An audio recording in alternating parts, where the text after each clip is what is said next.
Infinity Slayer. Hey guys, CosmicCTF here, and welcome back to a brand new video where today we'll be telling another life story. And finally, we are going back to what started this channel after almost a month. Actually, I don't even know how long it's been. I know it was in maybe early August, late July, my last life story. And as you see in this, tomorrow, I think, no, the day after tomorrow, sorry, is the 1st of September. So that means it's almost been 2 months, nearly. I'm truly sorry about this, of course, but I don't have any other excuse other than I'm a lazy piece of shit. But anyway, welcome back to a brand new story, and today's story is an extremely weird one, which involves one of the weirdest people I have ever met. So today's story begins about 2 months ago when I first started this channel. So this story happens just before kids were getting off school for summer, and it was super hot that day, like 87 degrees for pretty much the entire day, which, as you guys know, in the UK that is pretty uncommon. We usually get pretty mild weather, maybe like 60 to 70 during the summer, which is what I've got today. I think it's 62 right now. Which is pretty cool for you Americans. You're probably like, what the fuck, why is it so cold? But no, that's warm for us. So the day began just like any other. I got up about 1:30, which is super late, but my sleep schedule is practically non-existent at this point in time, and to be honest, it never has been. But anyway, so I had made plans that day to go and see some of my good friends who I've mentioned in past stories. So I think they've been in the the primary school saga, I guess I'm going to call it. And yeah, I was going to meet some of them, some of my friends from high school, which I've just left, as I just said. I start college literally in 3 days, which is kind of crazy. But yeah, I meet up with these guys, and I can't remember their names, I'm sorry, so we're just going to have to make do with that. So I meet up with my friends, and we walk down to the river. Now, when it's hot in our town, there's a tradition that everybody goes down to the river and goes for a swim.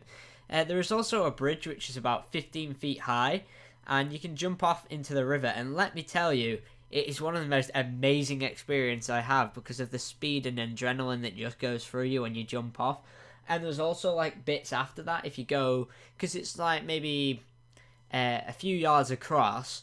It's like maybe it's maybe like 25 yards across at its widest point, and there's this like pillar that you can jump off into the water, and that's about 17 to 18 feet high, and that one's really fun to jump off. I've only jumped off it once, and at the time of this story taking place, I've not jumped off that yet. But yeah, there is this bridge that I've jumped off many a time. There's also a rope swing, which is only like 5 feet tall, but you know, it's not that bad. It's kind of like the more tame one there, but yeah, it's just so fun. But anyway, so me and my group of friends arrived there, and we just start chilling on the bridge and just talking, and my friends are getting ready to jump in. I don't jump in straight away because I'm a fucking pussy apparently, but we are trying to get one of my friends to jump off with us, but then this guy walks up to us on the phone. Now, we think nothing of this because it's normal for people to walk around when they're on their phones, and this guy's just walking around in circles, talking to his mate, telling him to go fuck himself, basically. It was apparently a work colleague, we later found out, or was told.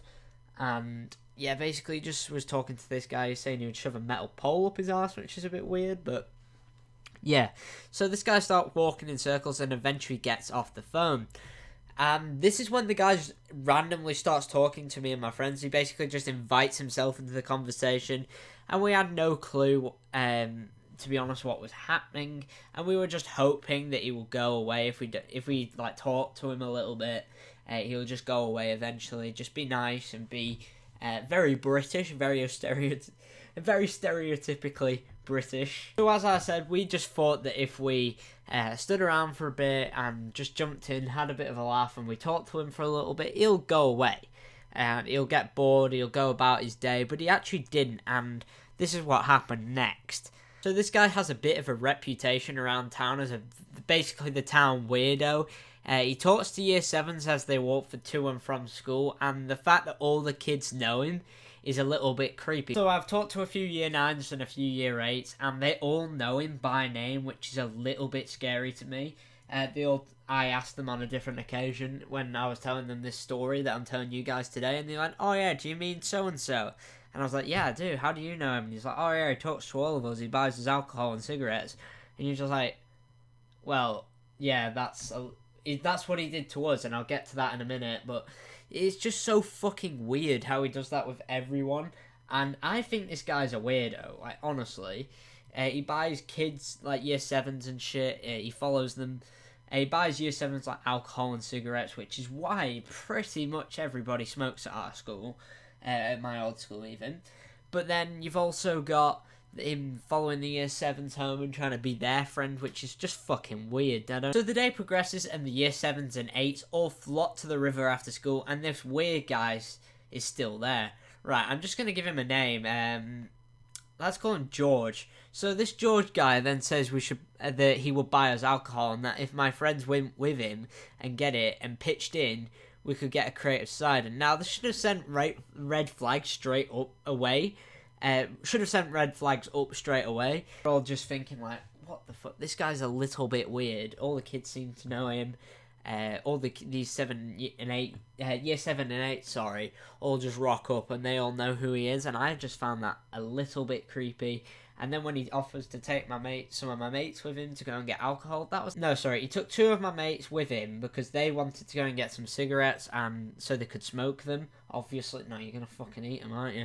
But yeah, they wanted to get some cigarettes, no one else could buy them, so this guy offered, and they pitched in and went to go and get some. We give the guy the money, and he takes 2 of my friends to go and get the alcohol, and they come back about 15 minutes later. Have a few drinks and start talking to some of my brother's friends that stop by to say hello, and this is when it gets super weird. So first of all, he asked my mate to spread his legs, and then he tried to sit on him, which was a little, like sit on his cock, which was a little bit weird.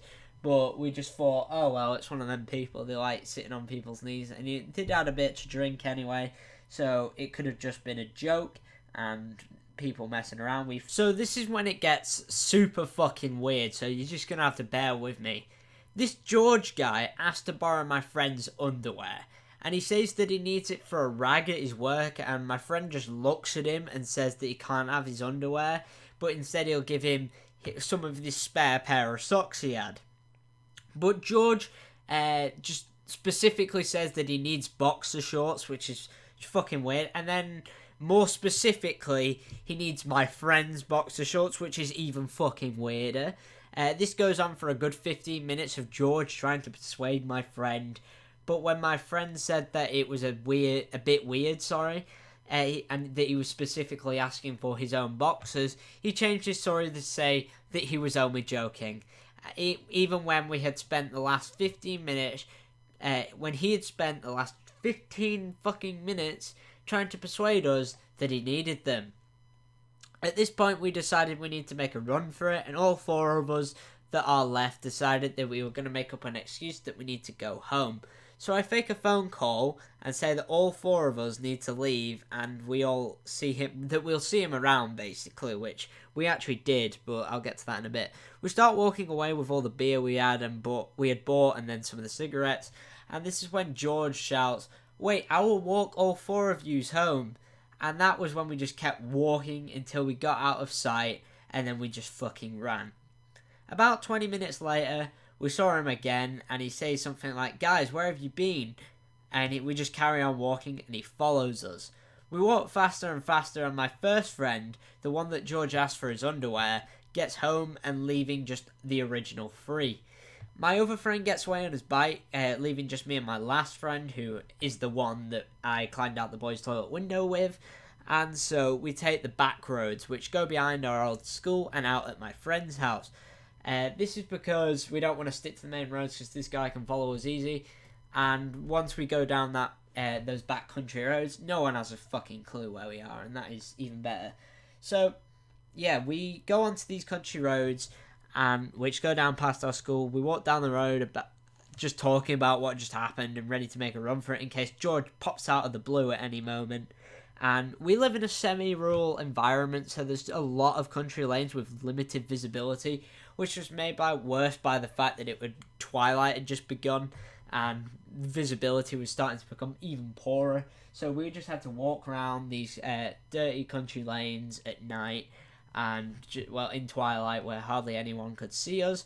And eventually we got onto the pedestrianised area where there's no cars, and from there we could just walk down to the canal near my friend's house and get out at his house.